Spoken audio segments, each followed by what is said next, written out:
it's really kind Oh, of, there you go. okay. No. It's really funny that we're rusty at this. yeah. Rusty like Screwworm. Yeah. Oh, Yeah. It's really kind of funny that, that's not funny at all, actually. But the whole Screwworm New World Conquistador Screwworm thing, and has obviously has come to fruition again here in the United States. But it's really interesting that a lot of people outside of the deer world, the agricultural world, have always been real sensitive to flies. In agriculture, not only obviously from the fruit flies and all that kind of stuff, but when it comes to dealing with livestock, especially cattle, especially in this day of Texas, where it gets hotter than hell, et cetera, et cetera. Flies are a really, really big problem. And tell me about it. Yeah, especially when I'm turkey hunting. Oh yeah. God, get off it. Yeah, but it's kind of funny because they're actually, fly to us, a fly is a fly is a fly, right? But there's actually primarily three flies, again, primarily in the state of Texas, that really annoy the living what out of livestock. The horn fly, the face fly, and the stable fly are kind of the three that you talk about, and it's crazy because, like, here's one of my Cattleman magazines, and every other page, even before the whole New World Screwworm thing came out, they've got like this product called Evergreen. It's a topical solution that you put on your cattle, combat, resistance, and control of insects. So the livestock folks have been fighting flies forever because there is proof out there that flies, especially in the summer, okay, and the annoyance that they cause when you see the cow twitching and all this kind of stuff, and moving their hood, flapping around. Yeah, moving there is actually proof that it takes away from your daily average gain, and that, of course, is that's tremendous. Okay, that's not what you want, right? You want those animals putting on as much weight as they can when they're getting to the feed out process, so that you can get get the biggest bang for your buck, especially now with cattle prices being so high. So agricultural, livestock producers, especially in the cattle world, have always been out there combating flies, again, with with topical stuff. They've also got lick tubs, okay? The lick tubs that have infused, which I could not imagine, infused with like garlic, which, and that apparently is one thing that keeps them away. Of course, they've also got, just the conventional bag fly traps as well. But so, all this really has kind of got me thinking, what do people do for wildlife? What do people do for deer, things of that nature? Now, I kind of started thinking, okay, well, if it's a breeding facility, okay, and those deer are handled right, like, you've got, Mr.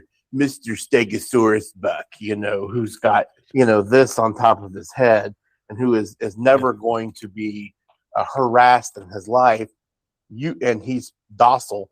You can probably put some sort of topical thing on him, and he's going to be in great shape. And obviously, again, that's going to rid him from being annoyed, so he can go out there and do his business when he needs to, and it'll enhance his life, which is obviously really, really cool. But what do you do about wild animals? And so that's just dealing with those couple of flies that we talked about. It's very, very complicated. The New World Screwworm is a whole nother fly unto itself. They prefer, and you can read this, they prefer living flesh. So living human tissue over endoskeleton, very similar to the T1000. Well, that would be the T800, right? Right. The T1000 was the I'm an idiot. Liquid metal. That's true. That's true. Liquid endoskeleton over. Yeah. No. So that therein lies the problem with the screwworm. Regular flies will go find a dead carcass, and lay and you're ready to rock and roll. 10 billion maggots, and let's rock and roll. The New World screwworm prefers an actual living, breathing host, and prefers to feed on real, live, blood pumping flesh, and that is. Does it attack the eyes, or is that something else? No, it can, it can, but those are primarily face flies, the ones that get in the sockets and all this kind of stuff. But again, those guys are just really an annoyance. It's the screwworm, it's the New World screwworm that causes all of the problems, because what happens is, especially in the wild animal, it gets embedded in there, and then it starts to feed. Okay, and so a little bitty cut, okay, that's maybe the size of a nickel, okay, can expand, and then of course, obviously, as it expands and it's not treated, it tends to rot, and you got yourself a real big freaking problem, okay, because then you get infections, and either the animal dies from the infection, or even worse, that animal becomes so weak, or his damn arm is falling off, or whatever it may be, the predators take over, and then you're and that's the life cycle, right? But that is a real big problem, and something that we've not have to contend with. And I think a lot of people out there are, they're kind of ignorant to the fact of what the New World screwworm targets. I mean, yeah, it loves cows, okay, and because obviously cows are huge targets, right? And again, you have to have an open flesh wound, right? Obviously, if we still had stegosauruses running around, that'd be even better, a large opportunity for feeding. But they don't care. If you've got a dog who's got a little nick or a little cut, he's susceptible. You got a deer, an elk, some of these prized exotics. When you got some Mouflon quadruple bypass sheep out there who, if you paid 68 grand for that damn thing, okay, and you're going to sell it for 120 grand, some big private ranch here in the state, if that thing gets a cut and gets a screwworm, and you can't catch it and treat it, you're screwed. There goes there. I mean, it's a real deal. Yeah, it is a real deal. It's pretty interesting. What I read was, I don't know, was it 10, 20 years ago, maybe 30, the last time this started coming up, that they were, it's amazing how, assuming all this is accurately reported, right. how you can actually stop the spread of flies. Yeah. It's like, I mean, like that just seems virtually impossible to me to consider. But yeah, like what we were talking about before was, I guess that what they're doing right is breeding or genetically modifying mosquitoes, right? To be to not be able to breed. So I guess I don't know how what that really matters. Whether it's sterile. It's sterile screwworm flies too, is what it is. Okay. Yeah. Yes. Something to the effect. And okay. Yeah, and so what happens is, and this of course is this is kind of one of those gray areas too, is that they basically say Texas Parks and Wildlife, all the big dogs of the state of Texas basically say, well, okay, if you've got a screwworm outbreak, we need to know about it. And of course, they're going to come in, they're going to take a sample, and they conveniently ship it to a lab. I think this is where it's still going. Conveniently ship it to a lab in Iowa, which makes a hell of a lot of sense. They cannot fathom that we cannot do that here, especially when we're the livestock kings. But anyway. And of course, after that, you are entitled to a sterile fly drop. And so they'll actually come in there and release sterile flies that effectively kind of rids your place of the screwworm. And so the timing of this is just absolutely incredible. Beef prices are an absolute record high. It's the timing of it is just incredible because beef prices are so high. The ranchers and the farmers are actually making money. Okay. They are actually making money, and that of course has come with its own set of problems. You have guys that are taking a steer at 500 pounds and they're selling, or a heifer. Okay. So a brand new calf who's never had a brand new calf who's never had a calf, and then they're selling this thing for record prices instead of holding them back and increasing their herd.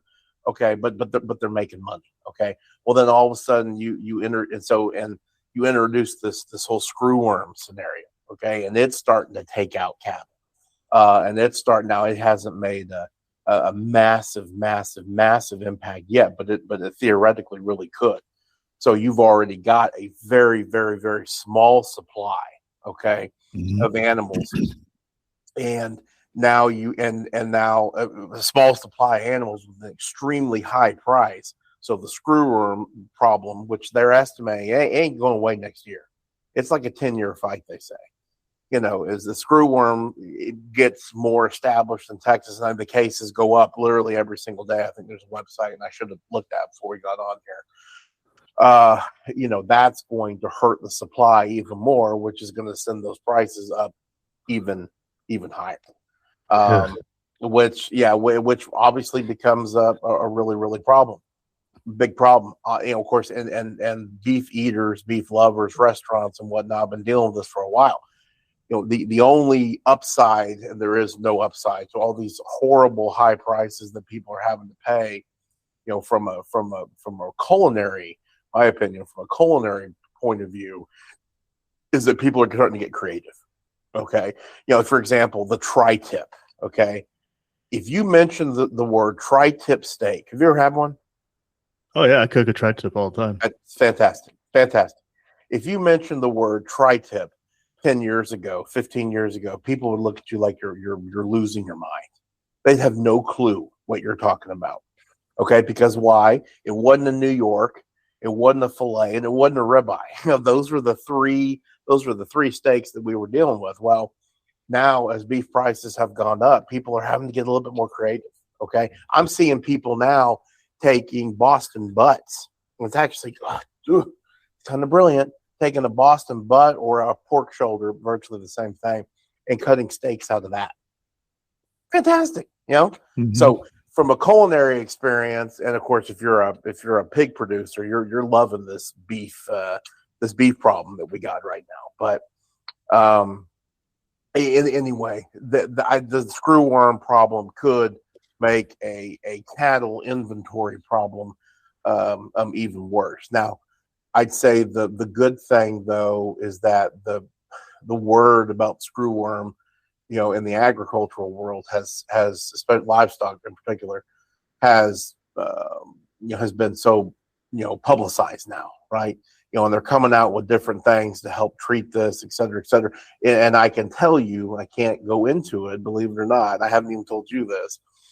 There are a couple of companies out there that are looking at making, right now there are like 2 treatments, I think. There are 2 approved FDA. Don't know why it needs to be FDA, because I ain't eating fly bait. Fly baits for the New World screwworm. Okay, because right now, the typical way to fight flies are again with topical, or they're with these bags. Okay, mm-hmm. and I'm actually going to talk about that because something I've been thinking about. New World screwworm doesn't like that. Okay, I guess they're not a bunch of dummies. Okay, they're not going to fly into a bag. Hey, this bag smells like meat. Let's just fly in there. No. They apparently don't do that. And so there's a couple of different fly baits that they have that do attract them, and they get in the trap and they die. But there are some other companies now that are coming out and trying to seek FDA approval. I don't know why, to where they actually have the system, okay, to where not only so you put the fly traps with the certain bait, okay, in this particular area, okay, so that'll be now water troughs, shade, things of that nature. So not only does it attract them it can attract them and kill them, but they also have like little isolated kind of mini stations that are set up around this kind of area. So, it's almost like when the screwworm fly does fly in, the goal is to kind of catch it before it actually gets to the main herd. Okay. Yeah. So you'll probably start hearing about that at least in the next 6 months. So now and offline, I'll share something with you because it's actually kind of neat. Interesting. Yeah. But again, this is, and so that particular model would be really good for livestock and would also be really, really good for wildlife, because again, with wildlife, you can't get, like, if we have a 15-point drop time buck, unless you have a tranquilizer, okay, and you see something wrong with that, we can't go out there and treat that animal. So prevention, okay, prevention is still going to be the best, the best cause or the best. Do you mean an ounce of prevention is worth a pound of cure? Yes, I do. And of course, the other thing is this, in something that I think we should be concerned about a little bit, and it involves beef, kind of what we were just talking about, with cattle prices the way they are. And as I said, everybody, it's tough to buy cows right now. Okay. Cows, calves, bulls, whatever. Okay. Because they're so damn expensive. Okay. But you've got some folks out there that, still have got, maybe they have a decent herd on their place. Okay. And what my concern is that, they're seeing these cattle prices. So regardless of how their pastures are doing, okay, they'll keep all those animals out there, especially if it's a smaller spot. Okay, you're starting to put a lot more animals out there in an area where they can't move around. You have a concentration, and that's obviously a target for the New World screwworm. Again, It has to have a wound. You know what I'm saying? But the problem is that if you've got Joe Bob who's got 30 acres and he's got 30 cows on there, one of them gets injured, that and screwworm finds it and puts a foothold there. Now you've just not only have you just made the rest of your neighbors susceptible to screwworm, but also your wildlife too. Yeah. And so, but again, it's tough because it's like, oh my God, dude, I'm making $5,000 off of a little heifer calf, or $4,000, whatever. Maybe it's insane. That is crazy. And so it's just like, really, dude, why couldn't the damn screwworm come in like 2032? But it's here. And that just, there ain't a lot that can be done about it, other than what the traps and the lures and the sterile flies and all the other stuff. Well, maybe the super El Nino that's coming has some long-term effect on this type of stuff. Man, Nature finds a way. Well, no, and that's, I'll tell you, that's very true. It's very true. We look at all these problems and, I'm like, well, dude, this is nature. Unfortunately, that damn thing was put here for some reason. I don't know. Right. It does something beneficial somewhere. One, I guess. Yeah. And they're exactly right. But it flared up. It flares up every now and then, and it makes you wonder why. Right. What is off balance somewhere in nature that causes it to do that? Or it just could be a random thing. Very similar. Everybody remembers this. 1986, Central America, in the jungle, a crack squad of commandos, were sent to the jungle, and they were all massacred. Only one of them made it out, and one of the survivors was a female. Had to be a villager there, and she is quoted in the documentary Predator saying that only in the hottest years does he come. Okay, so that could be that as well. That is true. That is true. Yeah. People go look that up. 1986. It comes in cycles. Yeah, that's so true. And unbeknownst to us, 1992, the guy shows up in LA. Oh yeah. Which is just, and who would have known that he was there during the Revolutionary War? That's right. That's right. And who knew that? That guy could use some throat lozenges as he threw the musket and said, "Sleeper."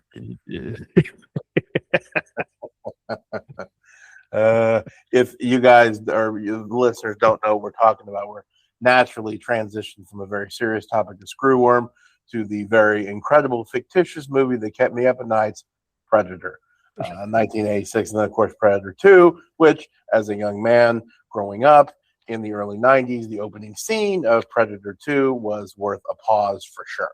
Yeah, so great. I still dream of that scene. Until the damn 46 Jamaican years drug old. lords, the Jamaican drug lords had to break in there and ruin the whole thing.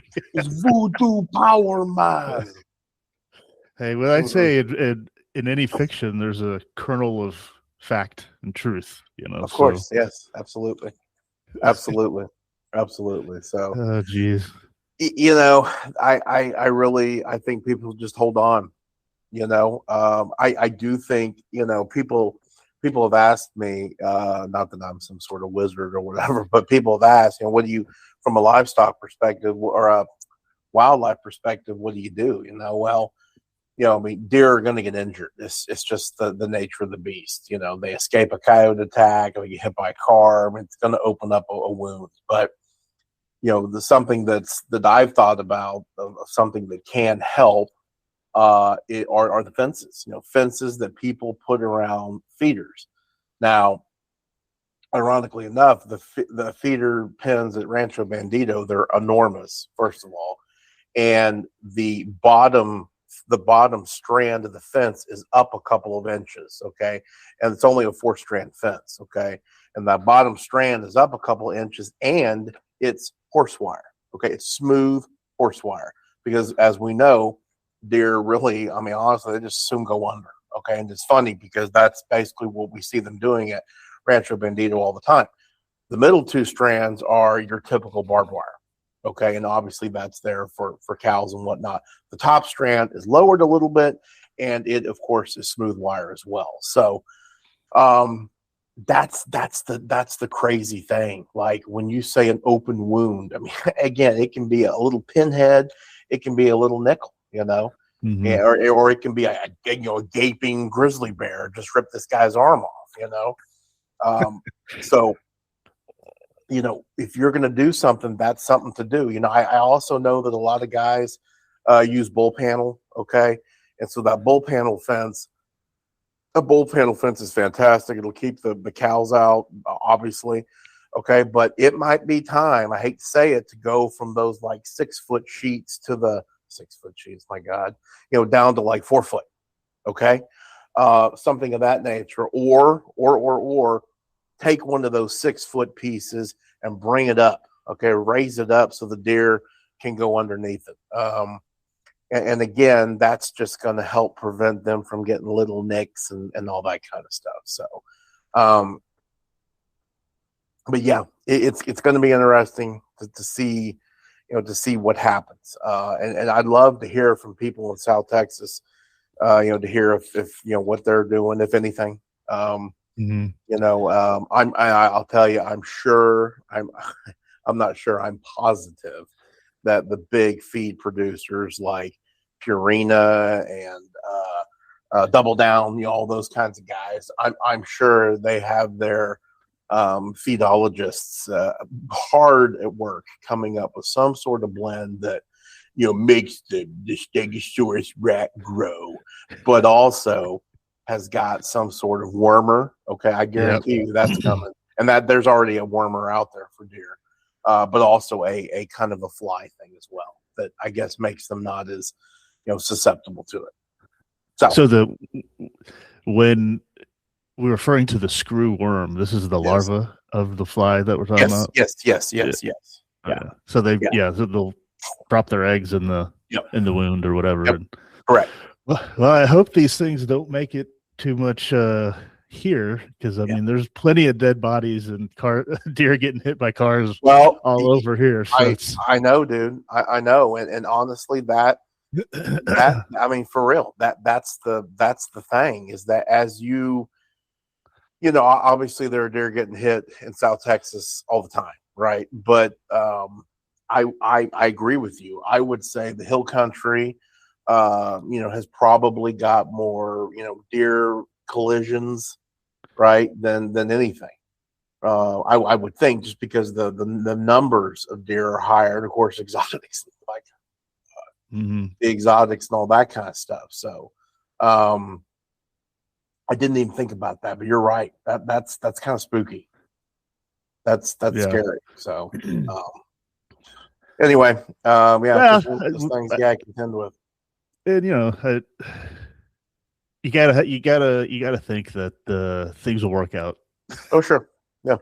You gotta hope, at least. Yeah. Well, and listen, South Texas is not. They're accustomed to fighting this stuff. The kind of that bottom hill country, South Texas, gets an anthrax breakout, frequently, and it wipes out the entire herd. And then, of course, or you get blue tongue or something like that. Rancho Bandito, we find a couple of bucks dead every year. Of course, I'm like, oh my God, look what's on that damn thing's head. Why couldn't it be Spike or the little, not the 6 point, because 6 points are incredible, but the 4.5-year-old 8 point, it's just got the dinky 8. But yeah, no, it happens. You're right. It's just attrition. So we got to figure it out. Well, I wonder how many of those 8s are going to be around this year. Good question. Good question. It's funny, and that's probably another topic for another time. But we can do kind of how's the Rancho Bandito looking. I don't have any game camera footage yet, but next weekend I will have a lot, which means the week after we'll start to get some of that uploaded. So mid August, people will start to see some game camera footage of kind of how we're doing. And typically by August they got what they got. Now of course the mass is like, oh my God, that guy's got mass the size of my thigh. It's and it may, but it's more than likely kind of an optimal illusion with the velvet on there. Yeah. But yeah, rain's been okay. I mean, we're on target right now, which is hysterical because in just 40 minutes to an hour south, it was like freaking monsoon. It was like the damn Congo down there. And so glass half empty. It was here last week. Oh, I know. Now Canyon Lake is full. I heard full pool. I mean, it's not full as in like the excess space for that type of stuff. It's crazy. At 909 feet is full pool of Canyon, like elevation is full pool of Canyon Lake, and before the rains a couple weeks ago, it was at 888 feet. So it went up like 22 feet, basically 21 feet from all that stuff. Yeah, that came through. Unreal, dude. Yeah, I mean it's pretty crazy. Like the last time it was at that level was in 21. Okay. And since then, damn near, I mean, mid trees and stuff had grown where the water was. So it's really weird to see it like full with all these bushes, almost trees coming out of the water. But it's but it's full. It's not flooded. Great habitat. That's awesome. Yeah. So but here's the thing. If we get that super El Nino this fall and the lake's still kind of full, there is about 34 feet left until the lake would overflow the spillway. Yeah, that's a problem. Last time that happened, it cut a gorge out. Yeah, which is pretty cool. I remember you telling me about that. Well, these super El Ninos supposedly, if it actually happens, it makes it is very wet in South Texas. Oh yeah, in the hill country. Big time. So it could get western if that stuff happens. Yeah. Oh no, for sure. And knowing our luck, it was funny. I was uploading some dove videos, and I was just, oh my God, and it's really okay. So if you don't subscribe to our social media, please do, because I spend an inordinate amount of time uploading videos from my shot camera and all these kinds of things. There are a couple of videos coming out in mid August, and it's done. We're recording on my shot cam, and they're of dove hunting, and I say in there volume up, okay, because it is absolutely hysterical listening to me because I'm like, and I don't know what I'm saying because it's in slow motion, but I literally sound like Jabba the Hutt. It is. Oh no, it's seriously, it's like I'm trying to find Guido or whatever, or whoever that guy was. So fun, so cool. Anyway, awesome. Well, what, 5 weeks away from 5 weeks? Yeah. Opening day. We gotta start talking about that too. I have there's some other casts in the queue that are starting to talk about dove. Yeah. Nice. Coming in August and stuff. So I love it. Can't believe it's almost started here. Oh, dude, Jesus! And football season's what, a month away. Go Wilhelm and. Oh yeah. Oh, they're stacked. Awesome. They're so stacked. Yeah. It's awesome. Gonna be nuts. I think they'll be better this year than last year. Oh, I think there's a real possibility. Because now, especially if we actually have a decent quarterback. He was awesome. He was. I think he was great. So, but that's for another time. Yeah. Okay. All right. Well, folks, check out feedbandit.com. Yes, we're adding more and more products, hats and shirts there. We actually did a cool little photo shoot with our models, and you can see what the shirts actually look like. Also, of course, yes, if you're a regular listener of the podcast, you may recognize we have a third member of our podcasting team, Spitz. Yep. If it's also not obvious, yes, that is not an actual human speaking. Duh.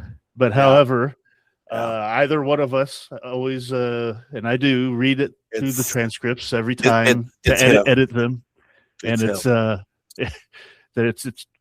good information he brings us on a daily basis, or on I don't know, 3 times a week or so, helping us. Well, yeah, and that's just a quick note on that. Well, listen, we're not fans of AI and data centers and all that kind of stuff. I promise you that. But we have a message to deliver. Okay, we got a lot to be able to get out there to our people who are asking for it, and we want to be able to provide it however we can. And obviously this is not our full-time job, so we're trying to get that message out there as best we can. So yeah, if we have a little help, hey, it is what it is. Okay. Yeah, totally. I mean, I could read the transcripts we make myself, but that would take a lot of time. So we have our little buddy Spitz doing it for us. Yep. I actually like listening to his voice anyway. It's kind of soothing. Yeah, personally. But yeah, go check out some. Yeah, he requires no food either. That's right. Nice guy. Or really, he's very cheap. Yeah, exactly. Pay wise. Yeah. It's because he lives in Antarctica, so he doesn't. They don't make much money there. Very boring. But anyway, yeah. So still check those out. They're chock full of really good hunting information, cool random topics. Yep. Don't talk about just hunting. I mean, there's some fishing discussion. Oh yeah. It's all outdoor stuff. Parks, rivers, stuff like that. Everything outdoors in Texas. So it's really cool. Absolutely. Very interesting. I learn a lot every time as well. So yeah, check it out. Go to the website, get a shirt. I will tell you, these t-shirts, in my opinion, because of the tri-blend that they are some of the most comfortable t-shirts I've ever worn. You can get kind of a preview of the polos. I know we've been talking about that for a long time, but one things led to another where, it's kind of we'll get there eventually. Yep. But yeah, we're working on it. And we have some cool hats, I think. So check those out. Let's see what else. Oh, and what we're starting up here also is every purchase, 10% of every purchase will go to a Texas outdoor cause that shirt or hat is kind of related to. So I mean, you buy a shirt with a duck on it, that's going to go to one of our Texas duck societies or foundations or whatnot. You'll be able to read about that, or whatever the animal is. So I'm actually working on updating that part of the website, but you know, it's coming, and that's going to be one of our big pushes going forward. And big what's the French term? Raison d'exister. Reason to exist. Les compétents. Yeah. I don't speak. I guess that was mixed with a little Thai there, or gibberish, Vietnamese. Yeah. But anyway, I love it. Yeah, that's what we're doing here. So you'll hear from us still every now and then. But tune in for spits and get your kind of, you know, I guarantee you'll pick up at least one thing from every podcast. Absolutely. And that's all I got on that's this one. What I got. Get out there, support your state of Texas, especially those feed stores, folks. They need you. So good luck. Keep us posted. Totally. And thank you so much for listening. We'll catch you on the next one. Y'all take care.